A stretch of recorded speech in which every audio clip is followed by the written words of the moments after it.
Hi friends, నమస్తే. నేను మీ Pramila. Welcome to వంట సాగరం. ఫ్రెండ్స్, వంట సాగరంలో ఇవాళ మన రెసిపీ వచ్చేసి జొన్న లడ్డూలండి. ఇవి ఆరోగ్యానికి చాలా మంచిదన్నమాట. రోజు మనం రకరకాల చిరుతిళ్ళు తింటామండి. వాటి ప్లేస్లో వీటిని చేసుకొని రోజుకొకటి చొప్పున తింటూ ఉంటే మన ఆరోగ్యం అనేది చాలా బాగుంటుందండి. మీరు కూడా ఒకసారి ట్రై చేయండి. వీటిని తయారు చేయడం కూడా చాలా సులువు అనమాట. కేవలం మూడు ఇంగ్రీడియంట్స్తో వీటిని తయారు చేసుకోవచ్చు. వీటిని ఏ విధంగా తయారు చేసుకోవాలో ఇప్పుడు చూద్దాం. మీరు మన ఛానల్కి కొత్తవారైతే కనుక ఛానల్ని సబ్స్క్రైబ్ చేసుకోండి. ముందుగా అరకప్పు పల్లీలను తీసుకొని ముకుట్లో వేసుకొని వేయించుకోండి. 1 కప్పు జొన్న పిండికి అరకప్పు పల్లీలని తీసుకోవాలన్నమాట. వీటిని ద్వారగా వేయించుకొని ప్రక్కన పెట్టుకోండి. ఇప్పుడు అదే ముకుట్లో 1 టేబుల్ స్పూన్ నెయ్యి కానీ డాల్డా కానీ లేదా ఏదైనా ఆయిల్ కానీ వేసుకొని 1 కప్పు జొన్న పిండిని కూడా యాడ్ చేసుకొని వేయించుకోవాలి.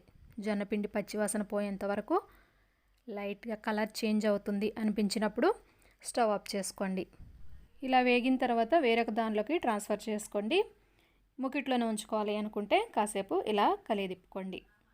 లేకపోతే ఇంకా అది కలర్ చేంజ్ అయ్యి మాడిపోయే అవకాశం ఉంటుందన్నమాట.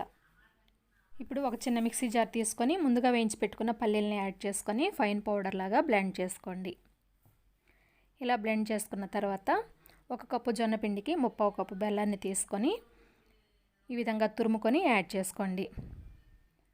దీన్ని కూడా మిక్సీ పట్టుకోండి. ఇలా మిక్సీ పట్టుకున్నప్పుడు పల్లీల్లో ఉన్న ఆయిల్ బెల్లం కలిసి ఈ విధంగా మెత్తగా తయారవుతుందన్నమాట. ఇప్పుడు దీన్ని వేయించి పెట్టుకున్న జొన్న పిండిలో యాడ్ చేసుకోండి. ఈ విధంగా మెత్తగా బ్లెండ్ చేసుకోవడం వల్ల దీనిలో జిగురు ఫామ్ అవుతుందండి. ఈ జిగురుతో మనం లడ్డూలు చుట్టుకోవడానికి వీలు కలుగుతుందన్నమాట. ఇప్పుడు దీన్ని ఈ విధంగా మొత్తం కలిపేసుకొని బాగా కలిపిన తర్వాత కొద్దిగా తీసుకొని లడ్డూలాగా చుట్టుకోవడమే. ఇక్కడ నేను ఒక లడ్డూని చుడుతున్నాను. ఈ విధంగా కొద్దిగా తీసుకొని నొక్కుంటూ ఈ విధంగా లడ్డూలాగా తయారు చేసుకోండి. ఇలా పిండంతా కూడా లడ్డూలు తయారు చేసుకోండి. మనకి లడ్డూలు రెడీ అయిపోయాయి. ఫ్రెండ్స్, ఈ రెసిపీ మీకు నచ్చినట్లయితే లైక్ చేసి షేర్ చేయండి. మన ఛానల్ని సబ్స్క్రైబ్ చేసుకోవడం మాత్రం అస్సలు మర్చిపోకండి. Thanks for watching.